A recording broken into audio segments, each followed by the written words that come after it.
Bonjour à tous, moi Sébastien et je vous souhaite la bienvenue dans ce nouvel épisode du podcast Se Réaliser. Aujourd'hui je vous propose de parler d'efficacité et plus précisément d'auto-efficacité, de sentiment d'efficacité personnelle. On va voir qu'au-delà des compétences, qu'au-delà de la motivation, qu'au-delà des capacités qu'on peut avoir, il y a quelque chose d'hyper important qui existe et qui s'appelle justement l'auto-efficacité. Alors comme d'habitude, je vous propose un petit peu d'explorer cette notion, de quoi est-ce qu'il s'agit, comment est-ce que ça fonctionne, d'où est-ce que ça vient, et puis ensuite on va voir comment développer ce sentiment d'efficacité personnelle, justement pour être plus compétent, plus confiant, pour se placer dans un état d'esprit de croissance et réussir à se développer, à apprendre de nouvelles choses, à gagner aussi en confiance pour tenter de nouvelles choses, sortir un peu de sa zone de confort, etc. Allez, c'est parti, on perd pas de temps, on se lance dans le vif du sujet tout de suite. Donc dans la vie, d'une manière générale, d'après ce que nous dit la recherche en psychologie, savoir des choses, savoir faire des choses, c'est pas toujours suffisant. En fait, quand vous voulez être performant, il faut à la fois avoir des compétences, il faut aussi être motivé, parce que si vous n'êtes pas motivé, vous n'allez pas mobiliser vos capacités, vos connaissances et vos compétences. Et il faut aussi être persévérant quand on a des objectifs complexes pour tenir dans la durée et arriver à atteindre ces objectifs. Mais il arrive aussi que même en ayant objectivement des compétences, si on les mesurait, on pourrait dire que telle personne a des compétences assez bonnes dans tel domaine, mais même en ayant ces compétences et en étant motivée, cette personne ne va pas réussir à atteindre ses objectifs, à avoir de bonnes performances. Et ça vient d'où ? Ça vient tout simplement du fait que cette personne, elle ne va pas se sentir capable de faire les choses, elle ne va pas se sentir efficace. Ce sentiment-là, c'est ce qu'on appelle justement l'auto-efficacité ou le sentiment d'efficacité personnelle. Je vais utiliser dans cet épisode indifféremment les deux terminologies parce qu'en fait, on parle de la même chose. Et ça, c'est une dimension cruciale de la réussite qui est souvent ignorée, qui n'est pas trop connue dans le grand public. Et donc, on parle souvent de motivation, on parle de développement de compétences et on s'arrête là. Mais quand on s'intéresse à l'éducation, quand on s'intéresse à la performance professionnelle, en fait, le sentiment d'efficacité personnelle, il devient hyper important. Et encore une fois, je le dis souvent dans les podcasts où on parle de compétences, où on parle de milieu professionnel, de carrière, de reconversion, le fait de se sentir capable de faire les choses, de se sentir capable d'apprendre de nouvelles compétences, de développer de nouvelles compétences, de se replonger dans un domaine dans lequel on ne s'est pas plongé depuis parfois l'école en fait, c'est hyper important. Parce que sans ce sentiment d'efficacité personnelle bien développé dans tel ou tel domaine, parfois c'est des blocages, c'est des choses qui vont nous empêcher de nous épanouir personnellement et professionnellement. Donc c'est pas une notion annexe, c'est pas un truc en plus sympa à avoir. Le sentiment d'efficacité personnelle, quand on parle de carrière professionnelle, quand on parle d'apprentissage aussi chez les enfants, chez les adolescents, c'est quelque chose d'hyper important. Alors au-delà de ces constats globaux, de cette introduction, en quoi ça consiste en fait le sentiment d'efficacité personnelle ? Pendant longtemps, dans la recherche, on a confondu ça avec la motivation. En fait, c'était un petit peu indifférencié. Le sentiment d'efficacité personnelle, on a commencé à l'identifier dans les années 70, et c'est notamment le psychologue canadien Albert Bandura qui, à la fin des années 70, a défini vraiment l'auto-efficacité, le sentiment d'efficacité personnelle. Donc selon la définition officielle, c'est la croyance de l'individu en sa capacité d'organiser et d'exécuter la ligne de conduite requise pour produire des résultats souhaités. Donc en clair, c'est la croyance que vous avez quant à votre capacité à réaliser une tâche, à réaliser un apprentissage, à relever un défi avec succès. En fait, quand on se sent efficace, on se sent capable d'exercer un contrôle sur des événements via plusieurs leviers. Via les ressources cognitives mobilisables et disponibles. En gros, vous savez que vous avez des capacités de raisonnement, de mémorisation, d'attention, etc. qui vont faire que vous allez pouvoir aller au bout de la tâche et réaliser votre objectif, en tout cas vous en rapprocher. Deuxième élément, c'est la capacité de motivation, c'est-à-dire votre capacité à mobiliser votre motivation pour vous maintenir dans l'effort pour l'objectif que vous êtes fixé. Et puis enfin, le troisième levier qui est lié au sentiment d'efficacité personnelle, c'est le fait de se sentir capable de mettre en place un plan d'action, de se fixer des objectifs à moyen long terme, des objectifs intermédiaires et de s'autoréguler pour atteindre ces objectifs-là. Donc vous voyez, le sentiment d'efficacité personnelle, c'est avant tout se sentir capable de mobiliser un certain nombre de ressources pour atteindre des objectifs. Et toutes les études qui ont été faites sur le sentiment d'efficacité personnelle montrent aussi que ce n'est pas un seul bloc. C'est-à-dire qu'on n'a pas vraiment de sentiment d'efficacité personnelle en général.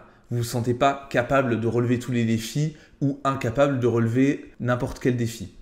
Chez les enfants, chez les ados, chez les adultes, on se sent capable ou efficace plus ou moins dans tel ou tel domaine. Vous pouvez vous sentir hyper efficace, je sais pas, dans le domaine du marketing si vous bossez dans le marketing, et en même temps vous sentir hyper inefficace dans le domaine de la compta si c'est pas du tout votre cœur de métier et que en plus vous avez un blocage avec les chiffres. Donc quand on réfléchit au sentiment d'efficacité personnelle sous la forme de levier qu'on se sent capable d'activer, on voit tout de suite qu'on peut très bien avoir des compétences, qu'on peut très bien avoir de la motivation, mais si on ne se sent pas capable d'activer ces ressources-là, on ne va pas atteindre ses objectifs. Donc si votre sentiment d'efficacité personnelle est très faible pour une tâche donnée, vous n'allez pas vous sentir capable de la réaliser. A l'inverse, si vous vous sentez hyper efficace pour la tâche en question, vous n'avez pas de doute sur le fait de réussir votre tâche. Et donc plus que les compétences ou la motivation, c'est le sentiment d'efficacité personnelle qui va permettre de prédire la performance dans l'individu. Et le sentiment d'efficacité personnelle, il est indépendant du niveau de compétence d'une personne donnée pour une tâche donnée. Alors évidemment, tout ça c'est dans un spectre de compétences donné, un spectre raisonnable. Si vous avez 0 compétence dans un domaine et que vous vous sentez à 100% capable de réaliser une tâche, visiblement il y a un problème. A l'inverse, si vous avez énormément de compétences et que vous avez le sentiment d'efficacité personnelle à 0, là on est dans un cas extrême qui se produit assez rarement. Mais pour 90% des cas où on a quelques compétences et un sentiment d'efficacité personnelle plus ou moins élevé, c'est vraiment le sentiment d'efficacité personnelle qui va faire la différence par rapport au niveau de compétence si vous prenez 2 individus qui ont un niveau de compétence équivalent. Donc pourquoi est-ce que je vous dis ça? Pour bien souligner le fait qu'il ne suffit pas d'y croire, il ne suffit pas d'avoir un sentiment d'efficacité personnelle au top dans n'importe quel domaine pour y arriver non plus. Il faut quand même avoir des bases de compétences. Mais si vous avez des compétences et que vous ne croyez pas du tout en vos capacités, eh bien vous n'allez pas avoir les résultats à la hauteur de ce que vous pourriez produire. Et ça peut être hyper frustrant, ça peut être hyper négatif pour l'image de soi, pour la confiance en soi, etc. Et donc c'est important d'intégrer cette dimension dans la réflexion autour du développement des compétences et de la mise en œuvre des compétences. Alors autre chose à bien noter, c'est que le sentiment d'efficacité personnelle, c'est pas un trait global de personnalité. C'est indépendant de ça. Quel que soit vos traits de personnalité, quelles que soient vos préférences personnelles, on a tous un sentiment d'efficacité personnelle qui va varier en fonction des domaines. Et d'ailleurs aussi ce qui est important, c'est que plus on cherche à mesurer un sentiment d'efficacité personnelle sur un domaine très très très large, moins il va être précis et il va permettre de prédire les performances. Par exemple, si vous mesurez le sentiment d'efficacité personnelle en français en général, vous allez avoir du mal à prédire de manière très précise la performance d'une personne pour une tâche donnée. Je ne sais pas, rédiger un article de presse, écrire un livre, rédiger des courriers administratifs, etc., etc. Mais si à l'inverse, vous mesurez le sentiment d'efficacité personnelle pour une tâche précise, typiquement rédiger un article de presse, là vous allez pouvoir prédire la performance de manière beaucoup plus précise. Donc c'est important toujours de situer le sentiment d'efficacité personnelle quand on veut l'utiliser de manière à prédire des performances. Alors pour bien cerner le sentiment d'efficacité personnelle, je vais quand même prendre le temps de faire quelques distinctions avec d'autres notions. Donc le sentiment d'efficacité personnelle, il ne faut d'abord pas le confondre avec la motivation. Donc par exemple, on peut se sentir tout à fait capable de résoudre un problème donné, tout en étant plus motivé à consulter les réseaux sociaux qu'à réaliser cette tâche-là. Vous pouvez vous sentir compétent dans un domaine sportif, mais là maintenant, vous n'êtes pas du tout motivé à aller faire du sport. Donc il y a bien une différence très importante entre la motivation et le sentiment d'efficacité personnelle. Autre chose, autre distinction, c'est par rapport aux compétences. Donc ça, je l'ai souligné plusieurs fois, mais je le redis ici, on peut objectivement être performant pour une tâche donnée, mais se sentir incapable de la réaliser. Surtout si on nous présente la tâche comme hyper difficile. Donc l'influence du contexte interne et externe sur notre sentiment d'efficacité personnelle, il est réel. Et ça va modifier l'expression de nos compétences, notre capacité à mobiliser nos compétences. Troisième distinction importante, c'est par rapport à l'estime de soi. Donc le sentiment d'efficacité personnelle, c'est un jugement sur une capacité, alors que l'estime de soi, c'est un jugement de valeur globale sur soi-même. Donc on peut se sentir, par exemple, inefficace, avoir un sentiment d'efficacité personnelle très faible pour un domaine particulier, sans que ça atteigne l'estime de soi. Par exemple, moi je me sens incapable de marcher sur les mains, c'est pas pour ça que mon estime de moi, elle est très faible. En fait, ça n'atteint pas l'estime globale que j'ai de moi-même. Par contre, pour certaines tâches qui sont valorisées socialement, qui sont importantes pour soi, oui, le fait d'avoir un sentiment d'efficacité personnelle dégradé peut avoir un impact négatif sur l'estime de soi. Mais c'est bien deux choses différentes, et c'est pas parce qu'on a un sentiment d'efficacité personnelle élevé dans un domaine que l'estime de soi va être élevée en général, et c'est pas parce qu'on a un sentiment d'efficacité personnelle faible dans un domaine qu'on va avoir une estime de soi faible d'une manière générale.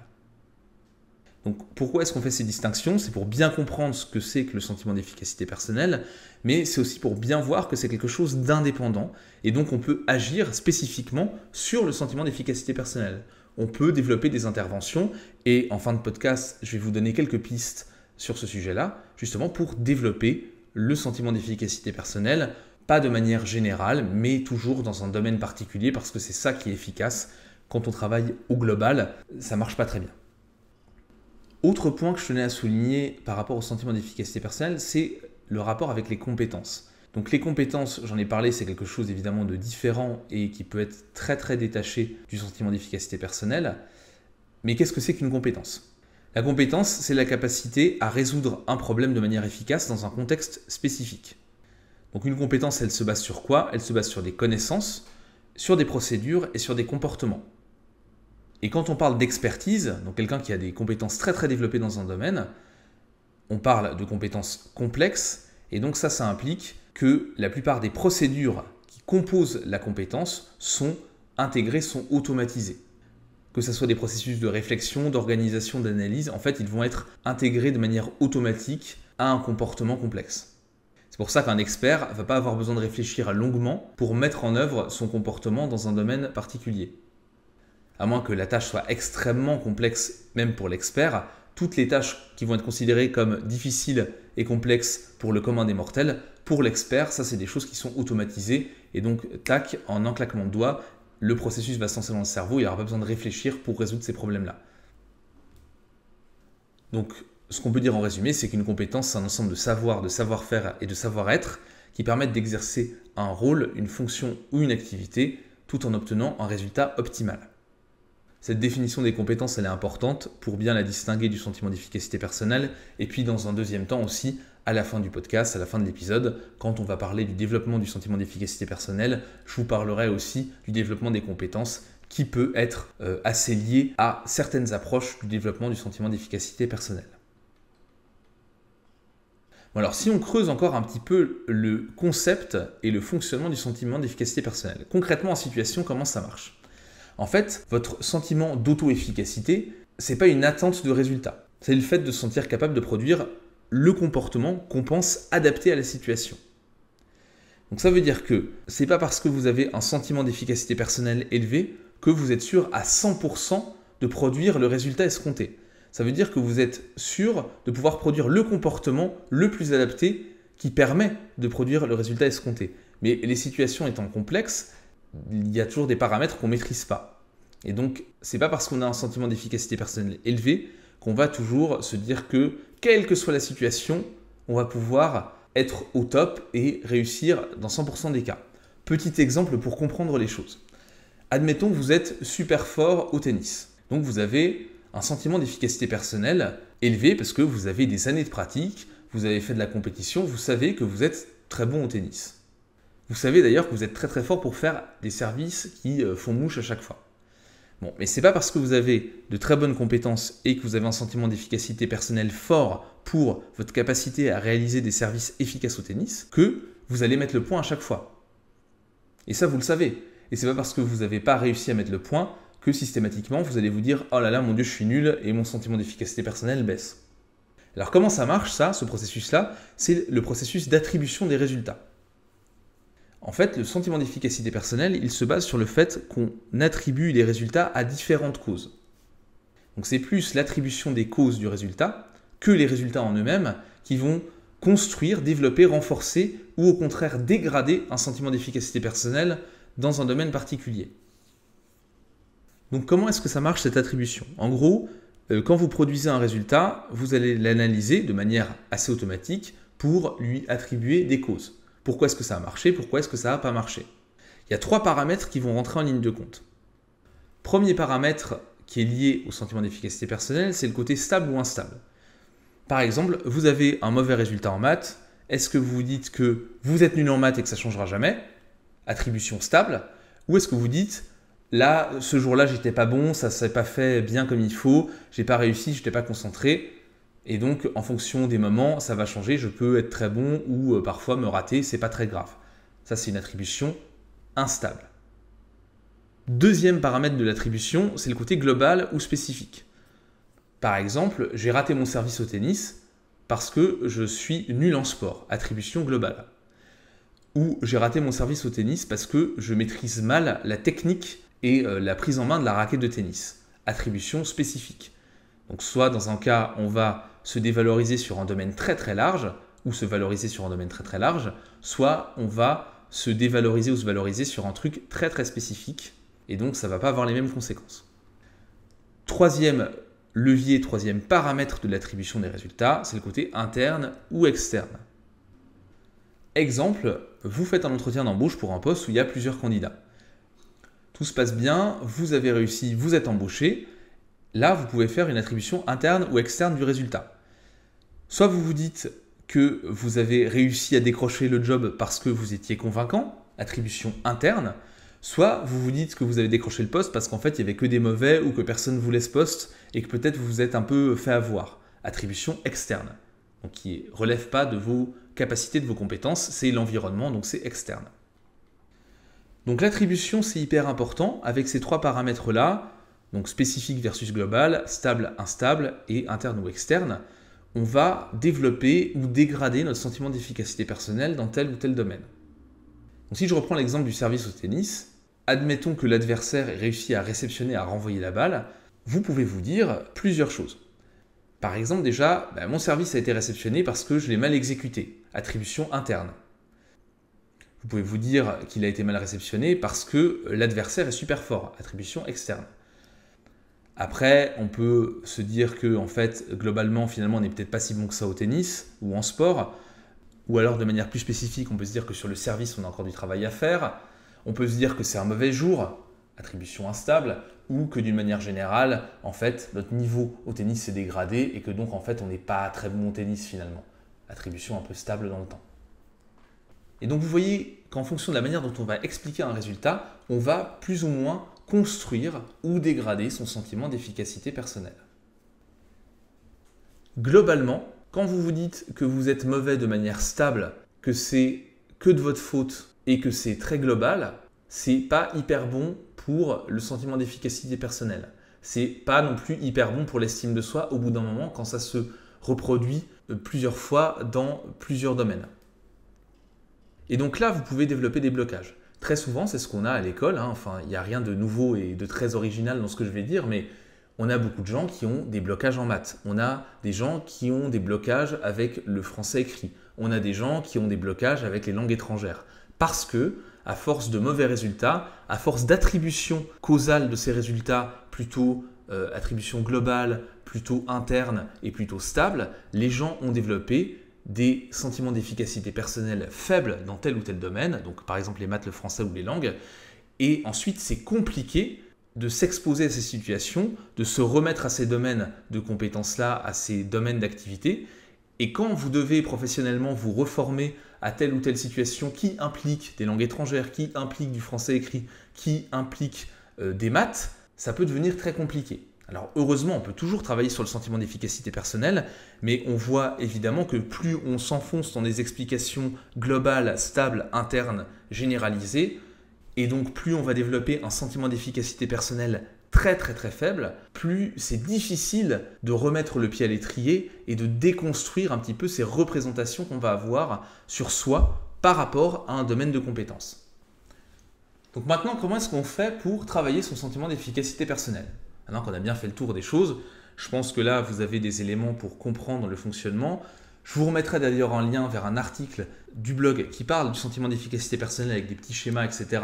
Si vous voulez aussi un résumé de la situation, ça peut aider certains à mieux comprendre les choses. Bon, une fois qu'on a dit tout ça, comment est-ce qu'on fait donc pour développer le sentiment d'efficacité personnelle, pour travailler sur ce sujet-là ? D'une manière générale, même si on ne peut pas le travailler globalement, de toute façon, il vaut mieux avoir un sentiment d'efficacité personnelle plutôt élevé ou plutôt positif en tout cas dans les différents domaines d'activité qu'on a, plutôt qu'un sentiment d'efficacité faible, parce que sinon on va être dans des situations très inconfortables où on va se sentir à chaque fois avec un syndrome de l'imposteur par exemple, ou avec des blocages, où on va éviter des situations qui nous mettraient en avant et qui feraient qu'on verrait, qu'on exposerait notre incompétence supposée. Et donc bien sûr c'est intéressant de travailler sur cette dimension. Alors si je vais même un peu plus loin, quelqu'un qui a un sentiment d'efficacité personnelle élevé dans un domaine, quels vont être les avantages ? Il va mettre en place des comportements autorégulés dirigés vers des buts. Ça veut dire qu'il va se fixer des objectifs, il va réussir à persévérer et à avancer beaucoup plus. Donc quand vous développez ces capacités d'une manière générale d'ailleurs, et ses compétences dans un domaine qui peut être très large, avoir un sentiment d'efficacité personnelle lié à ce domaine qui soit correct, ça va nous aider. J'ai même envie de dire que développer son sentiment d'efficacité personnelle par rapport à notre capacité à apprendre de nouvelles choses, c'est très important. Donc quand on a ça, on va plus persister, on va faire plus d'efforts, on va avoir des réactions émotionnelles qui vont être plus positives quand on va rencontrer des obstacles. On ne va pas se dire « Oh mon Dieu, c'est une catastrophe, je suis une merde, c'est pas possible ». On va se dire « Ok, j'ai pas réussi là, c'est une erreur, c'est une bourde, c'est normal, c'est la partie de l'apprentissage. Maintenant, comment est-ce que je fais pour surmonter cet obstacle-là » Et donc les réactions émotionnelles, parfois d'inconfort qu'on va avoir, elles vont être liées à des efforts d'apprentissage, elles ne vont pas être liées à des réactions et être associées à des pensées ultra négatives sur soi. Quand on a un sentiment d'efficacité personnelle plus développé dans tel ou tel domaine, et quand on fait la moyenne générale de notre sentiment d'efficacité personnelle, si elle est assez élevée, on va aussi être dans un plus grand épanouissement, un plus grand bien-être, c'est assez logique. Alors, un élément préalable qui peut être intéressant avant de travailler le sentiment d'efficacité personnelle, c'est de faire un petit peu l'inventaire de ses compétences. Donc pour ça, vous pouvez faire un tableau avec 4 colonnes. Dans la première colonne, vous allez mettre le domaine de connaissance des compétences que vous allez lister. Dans la deuxième colonne, c'est justement les pratiques et les techniques que vous avez en magasin, j'ai envie de dire. Troisième colonne, pour chaque pratique technique, vous allez mettre le degré de maîtrise sur 10 par exemple. Et enfin, dernière colonne, vous allez dire si oui ou non vous êtes en capacité de transmettre ces pratiques et ces techniques. Donc ça peut être à la fois des savoir-être, ça peut être des techniques précises, ça peut être des domaines extrêmement variés. N'hésitez pas à passer en revue tous les domaines de la vie, que ce soit les loisirs, le sport, le domaine professionnel, etc. Les relations aussi. Alors vous n'êtes pas obligé de faire ça d'un seul coup, mais en le faisant régulièrement, en remplissant un peu votre tableau, déjà vous allez faire un état des lieux de vos compétences, de vos savoir-faire et de vos savoir-être. Et en plus, vous allez voir les domaines dans lesquels vous avez des lacunes, où vous estimez votre degré de maîtrise très faible, où vous avez moins de confiance, moins de sentiment d'efficacité personnelle. Bon, si vous voulez travailler directement sur un domaine que vous avez identifié, vous pouvez aussi le faire, vous n'êtes pas obligé de faire ce recensement des compétences. Mais d'une manière générale, c'est quelque chose qui peut être intéressant. Donc ensuite, on a 4 grands leviers pour développer le sentiment d'efficacité personnelle dans le domaine que vous avez choisi. Premier levier, le plus puissant, le plus fort, c'est d'accumuler les réussites. C'est logique. Plus on réussit dans un domaine, plus on arrive à cumuler le positif, plus on va se sentir capable de relever des défis de plus en plus difficiles. Par exemple, vous avez un blocage en maths, et bien vous pouvez vous y remettre en commençant à travailler sur des problèmes simples, en reprenant les bases. Et en y allant petit à petit, en augmentant cran après cran la difficulté. Comme ça, vous allez vous sentir progresser par palier, et vous allez gérer une petite difficulté à la fois. Ça permet aussi de se fixer des objectifs précis, concrets, faciles à appréhender et d'avoir un feedback direct sur les performances pour corriger ces erreurs.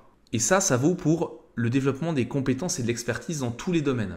Quand on veut mettre en place une pratique délibérée pour devenir potentiellement un expert dans un domaine, je vous mettrai un lien aussi dans les notes du podcast vers un article qui parle de la pratique délibérée, et bien pour faire ça, c'est important justement d'avoir une segmentation des difficultés, d'avoir des petits objectifs, d'y aller progressivement, de se sentir progresser pour développer ce sentiment d'efficacité personnelle qui va vous permettre de garder la motivation, de l'alimenter et de monter en compétence de plus en plus.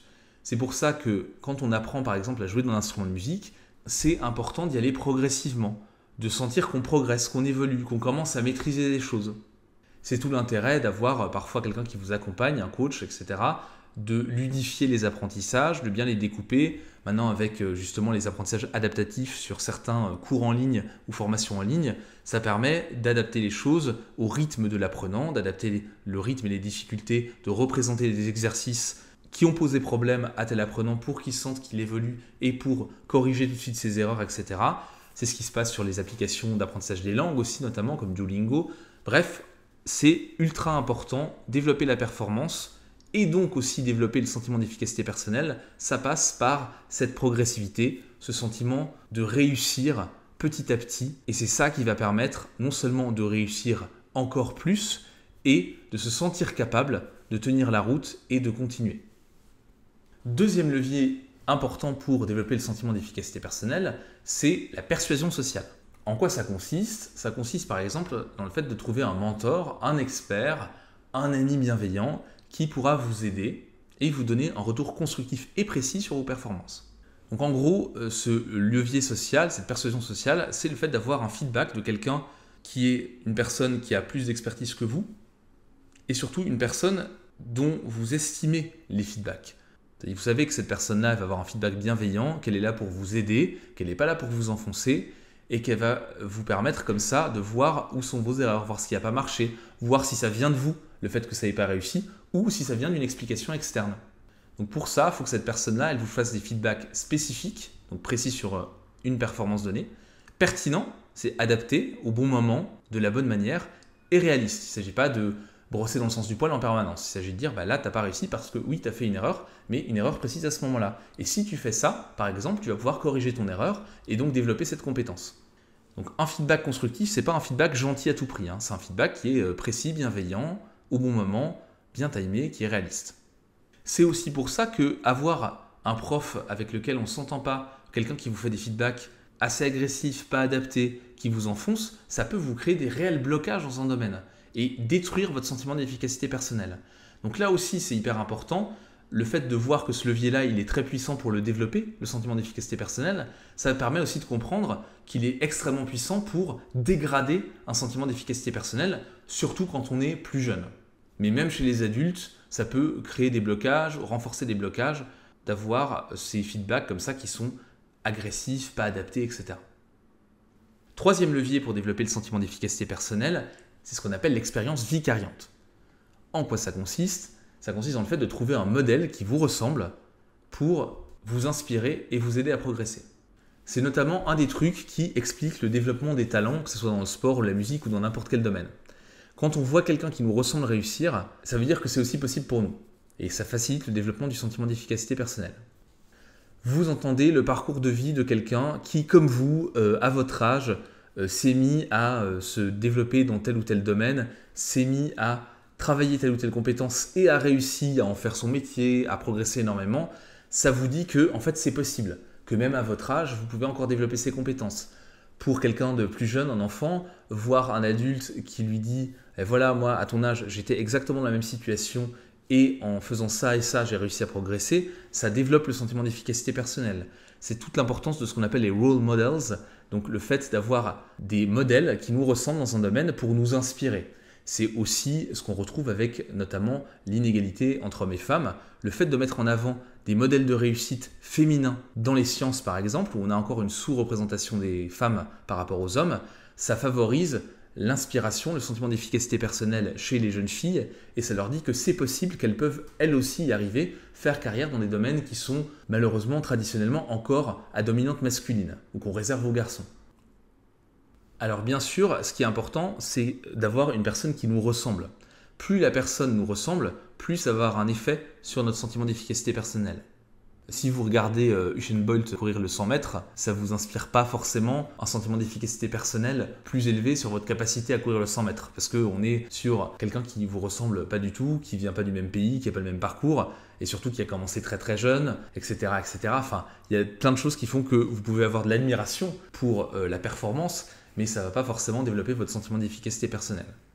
Pareil, si on prend les enfants, oui, c'est bien d'avoir des modèles adultes qui ont réussi, qui ont un parcours similaire à eux, c'est important, Mais quand vous voulez développer le sentiment d'efficacité personnelle au plus proche, c'est encore mieux d'avoir un autre élève qui auparavant avait les mêmes difficultés, mais qui a réussi à les surmonter, qui est capable de l'expliquer et qui est capable d'aider, de montrer à cet autre élève qu'en fait c'est possible de surmonter ces difficultés et de devenir performant, compétent dans tel ou tel domaine. Et enfin, on a un quatrième levier qui est relatif aux états émotionnels et physiologiques. Alors ça, c'est le levier le moins puissant pour développer le sentiment d'efficacité personnelle, mais il existe aussi. En gros, là, c'est l'idée de travailler autour des émotions. Quand vous avez une difficulté sur une tâche, vous allez avoir des réactions physiologiques qui sont en fait des réactions physiologiques qui peuvent être communes à plein d'émotions et qui peuvent être interprétées comme un stress positif ou négatif. Et en fait, cette interprétation, elle va dépendre de votre point de vue sur la situation, de votre manière d'aborder la situation et évidemment aussi du contexte dans lequel se déroule la situation.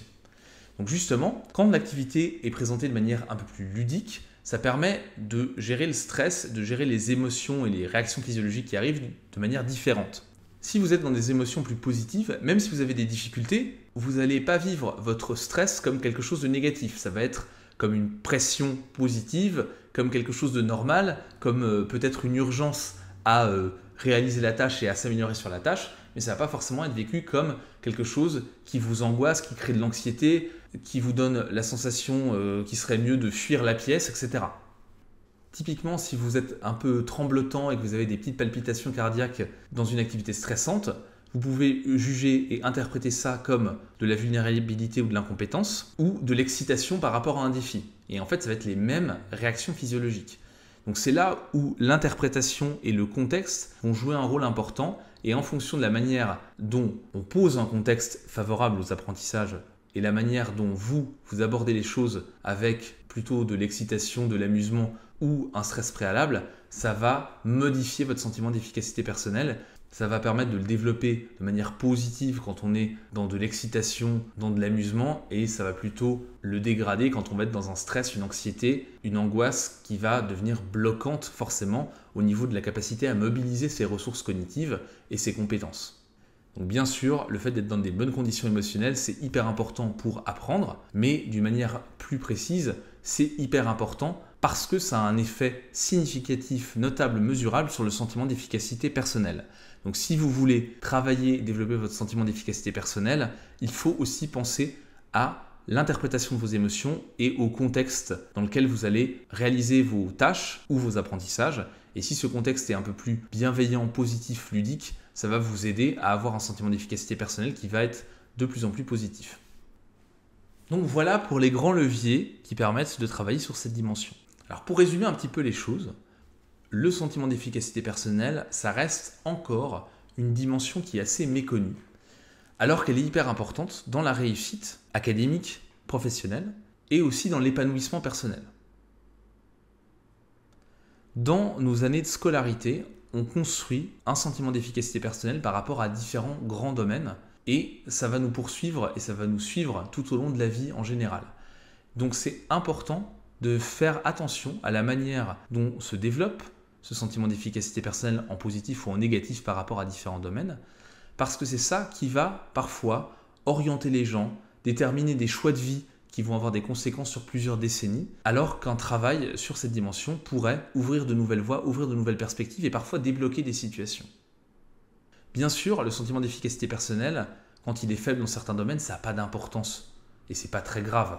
Il ne s'agit pas de dire que c'est l'alpha et l'oméga de tout et qu'il faut avoir un sentiment d'efficacité personnelle élevé dans tous les domaines. Si vous n'êtes pas bon dans un domaine sportif très particulier, que vous n'êtes pas très doué pour, je ne sais pas, faire du graphisme, dessiner, etc., si ce n'est pas votre appétence, si vous n'avez pas envie de vous intéresser à ce domaine-là, c'est pas grave. Par contre, si c'est ce qui vous bloque pour travailler dans un domaine un peu plus créatif, c'est dommage, parce que c'est des compétences qui se développent, qui se travaillent comme n'importe quelle compétence. Et donc, en travaillant d'abord sur votre sentiment d'efficacité personnelle, vous pourriez développer des compétences et avancer un peu plus dans le domaine. Et aussi vous rendre compte des compétences que vous avez déjà. C'est d'ailleurs une des choses qui est importante, par exemple dans les bilans de compétences, quand vous cherchez à faire une reconversion, il y a tout un travail sur l'identification des compétences et sur la construction du sentiment d'efficacité personnelle par rapport à la capacité de travailler, d'apprendre de nouvelles choses, sentiment d'efficacité personnelle dans des domaines dans lesquels on pensait ne pas avoir de compétences, alors qu'en fait si. Et donc on avait un sentiment d'efficacité personnelle qui était assez faible mais en prenant conscience des compétences qu'on a, en faisant ce travail-là, on va se rendre compte que finalement c'est possible et donc notre sentiment d'efficacité personnelle, il va se développer. Et vous le voyez, ça reste une dimension qui est importante à n'importe quel âge pour toutes ces raisons. Et ce qui est chouette, c'est qu'on peut travailler là-dessus à n'importe quel âge. Donc bien sûr, c'est une question de temps, c'est une question d'organisation et puis de savoir que ça existe et de savoir comment travailler sur ce sentiment d'efficacité personnelle. Mais il n'est jamais trop tard pour s'y mettre, il n'est jamais trop tard pour développer de nouvelles compétences et il n'est jamais trop tard pour se rendre compte qu'en fait on est capable de faire des choses et donc il n'est jamais trop tard pour remettre un peu de positif et se remettre dans une dynamique constructive dans n'importe quel domaine, même si c'est un domaine dans lequel vous aviez des blocages auparavant, c'est pas définitif, vous n'êtes pas condamné à être bloqué dans ce domaine-là. Si c'est important pour vous, vous pouvez travailler, vous pouvez trouver des gens pour vous aider, pour débloquer de nouvelles perspectives et avancer vers plus d'épanouissement, plus de bien-être tout simplement. Donc voilà pour ce que j'avais à vous dire dans cet épisode sur le sentiment d'efficacité personnelle. J'espère que vous aurez appris 2-3 trucs et que ça va vous ouvrir un peu des perspectives professionnelles, personnelles, et que ça vous donnera envie peut-être de travailler sur de nouveaux domaines et d'explorer de nouvelles choses. Si vous avez des questions, des commentaires, n'hésitez surtout pas. Moi, je vous retrouve très bientôt dans un nouvel épisode du podcast. Et d'ici là, je vous souhaite de vous sentir efficace personnellement et professionnellement dans tous les domaines qui comptent pour vous. Allez, à plus. Ciao! Et voilà, c'est tout pour aujourd'hui. Je vous remercie encore une fois beaucoup d'avoir écouté cet épisode du podcast jusqu'au bout. Si vous l'avez apprécié, n'hésitez pas à le noter sur iTunes ou sur la plateforme que vous utilisez. C'est ce qui donne de la visibilité au podcast et le faire remonter dans les résultats de recherche. Puis bien sûr, je vous invite à commenter, à partager cet épisode, à lancer la discussion sur le sujet du jour. Moi, ça me ferait vraiment plaisir de pouvoir débattre avec vous et échanger avec vous, alors votre retour d'expérience sur le sujet qu'on vient d'aborder. Et puis enfin, si vous découvrez mon travail avec cet épisode du podcast, sachez qu'il y a un blog, ce-réaliser.com, qui propose des articles sur le développement personnel, toujours basés sur la recherche scientifique, mais aussi des vidéos sur la chaîne YouTube de Se Réaliser. Donc n'hésitez pas à y faire un petit tour. Sur ce, n'oubliez pas, restez proactifs et moi je vous retrouve dans le prochain épisode. Salut!